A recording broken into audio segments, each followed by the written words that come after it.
Një tjetër linjë e rëndësishme energjetike është përuruar në Unazën e Jugut. Bëhet fjalë për linjën 110 kV ersek për met, e cila përshkon një gjatësi prej 55,7 km. Ndërsa mori pjesë në përurimin e kësaj linje mjaft të rëndësishme për jugun e vendit, Ministri i Energjisë Damian Gjiknuri tha se sektori energjetik mbetet në fokusin e qeverisë.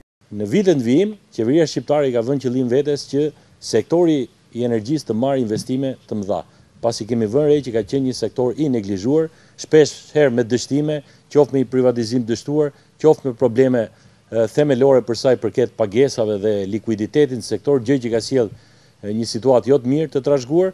Megjithatë, jemi duke i qasur problemin siç duhet. Në vitin vijim do të jetë periudha më e rëndësishme investimeve në këtë sektor. Ndërkohë, administratori operatori të sistemit të transmetimit Ëngjëll Zeqo u shpreh se linja ersek për met do të ndikojë në reduktimin e humbjeve në rrjet.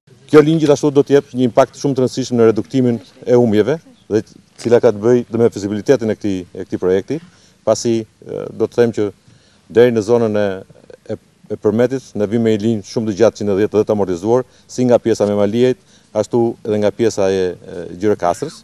Pra do të thotë ka një impakt mjaft të rëndësishëm edhe në rritjen e rezervës të furnizimit dhe sigurisë, pasi po të themi për 20 vjetësh është një nga projektet që është përfolur shumë dhe ka kërkuar shumë nga ana e sistemit të transmetimit. Projekti financohet nga një kredi e qeverisë gjermane, ndërkohë linja e ndërtuar ersek për met është pjesë e projektit të zhvillimit të rrjetit 110 kV të jugut të Shqipërisë.